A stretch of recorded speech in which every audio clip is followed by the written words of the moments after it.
Hey, what's happening gamers? It's Kwing here and time for a spoiler-free review of Legend of Zelda Skyward Sword.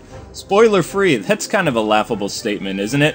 Considering the concept of this game is really no different than the ones that came before it.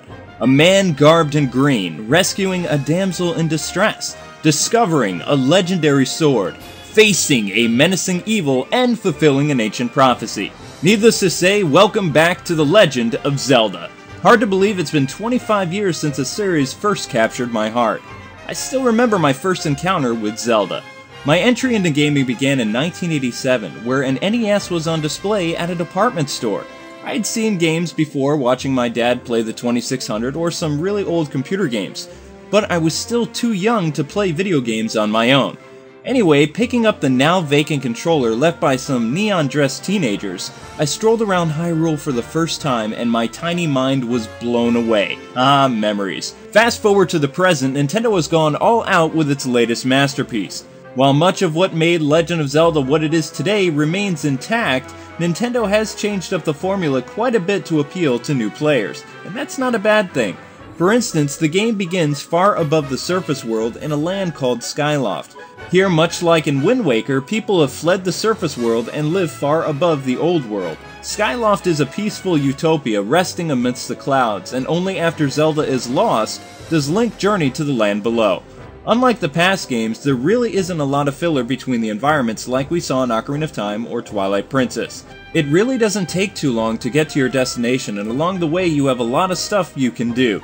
This continues throughout the game's dungeons as well, where there is a healthy mixture of puzzle solving and of course fighting.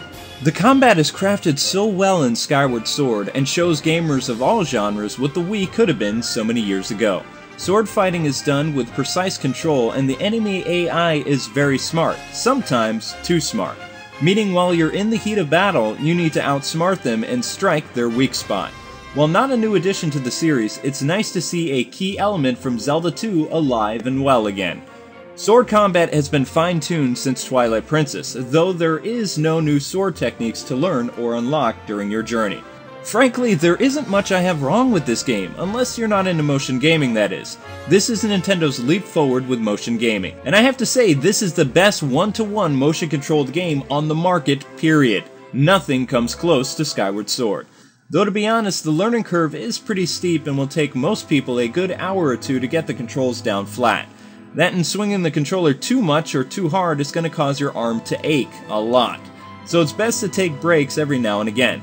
Look, I'm not going to touch on the controls not working because this is a fabrication done by Publications. The combat, unlike many games, requires you to think on your feet, literally. So just swinging the Wiimote wildly isn't going to do squat, especially when fighting the main villain of the game for the first time.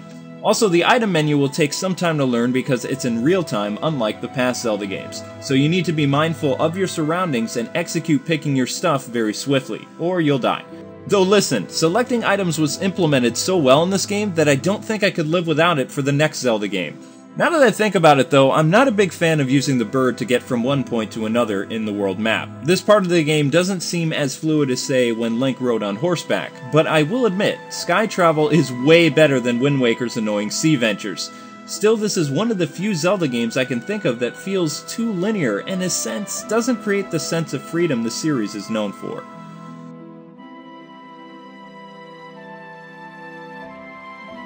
Even so, Legend of Zelda's newest game has been getting a lot of high praise with 9s and 10s across the board. Well, almost from everyone. One publication gave the game a 7.5, you know who you are. Finally, I'm not thrilled that the game is text only once again. It's been 25 years, Big N. Link's grunts and Zelda's cute giggles can only go so far in today's market. Relax folks, that's all I had wrong with this game, and I actually really like it and think it's the best Zelda game in a very long time. It has perfect appeal to longtime fans of the series like myself and new players that have never played a Zelda game before. Let's start with a controversial topic though, the visuals, shall we? Miyamoto and the game's director came under heavy fire from all sides of the industry for using this type of cel shading for Zelda's latest Wii game. For me though, I'm personally very impressed with the art style for Skyward Sword. It's the perfect marriage between the Wind Waker's expressive characters' bright colorful world and was paired nicely with Twilight Princess's more mature look and feel. The music is what really makes this game come alive though, providing the player's ears with emotionally gripping compositions throughout your adventure. For the first time, Legend of Zelda features a full orchestrated score using a variety of real instruments and numerous musical styles. MIDI has finally been removed from the Legend of Zelda games, and I for one am very happy about this, because there's just something about orchestrated music that really captivates your soul.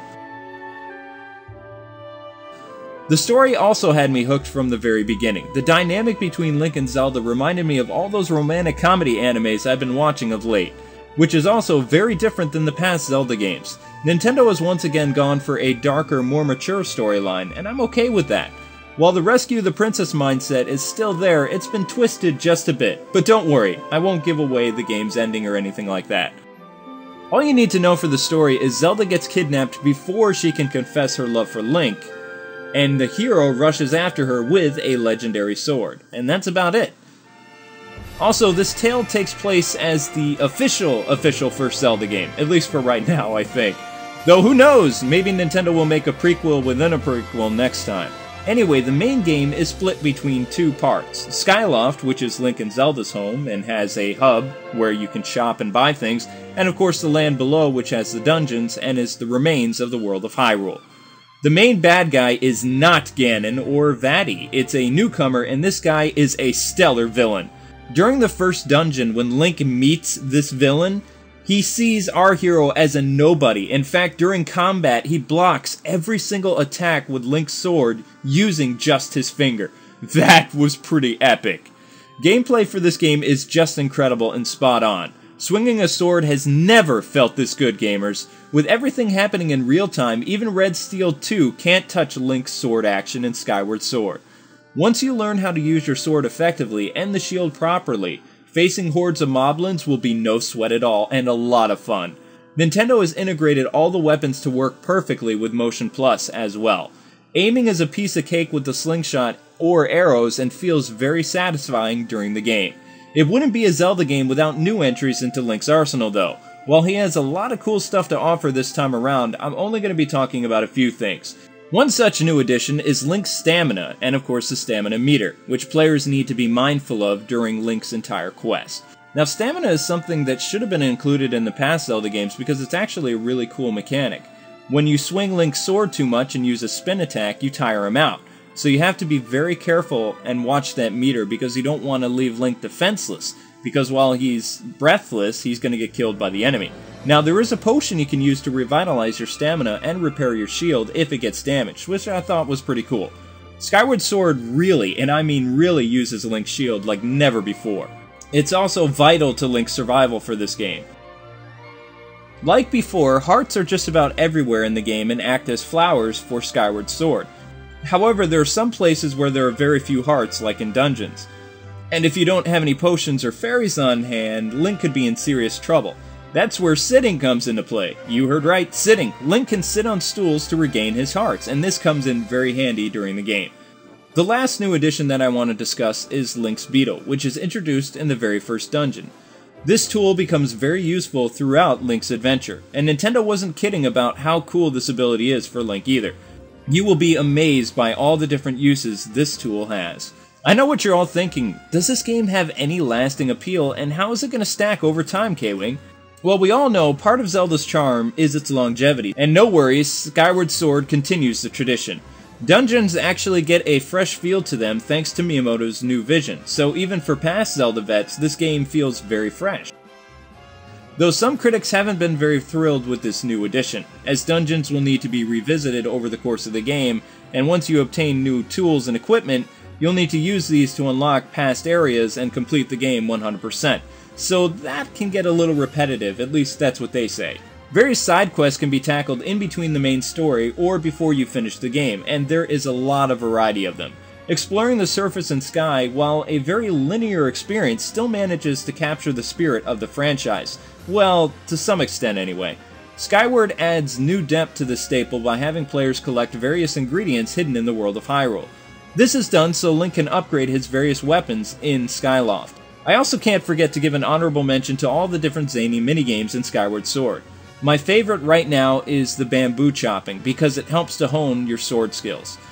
Finally, after beating the game, there is an additional quest. Think of it kind of like the Return of a Master quest, though it's a bit different this time around. The hero mode is very similar to what we had in Wind Waker, and this is a very hard difficulty for the game.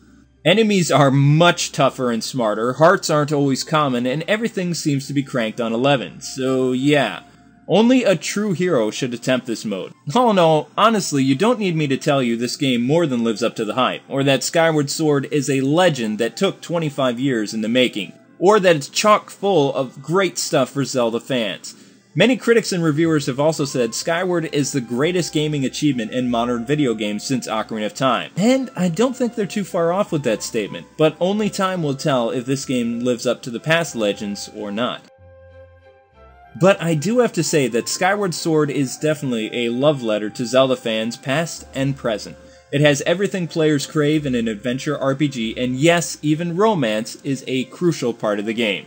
Many, including myself, have not seen this as a key focus for the series in some time.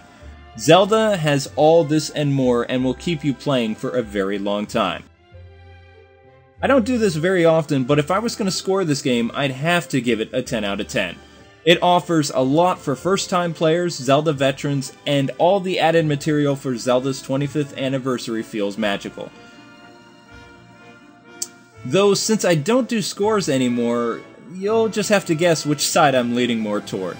So basically, I'm saying this game is more than worth a buy and will make any gamer in your family very happy this Christmas. After all, Legend of Zelda Skyward Sword is definitely a symphony amongst current video games. Well, thus wraps up another Wii review. Thanks so much for taking the time to watch this review, and if you like what you saw, please hit the thumbs up button and leave a comment below. Also, if you're new to my channel, why not subscribe so you can see this and other cool content? Well, I hope you all have fun with this title, and until we meet again, gamers, God bless and happy gaming. Have a great Thanksgiving.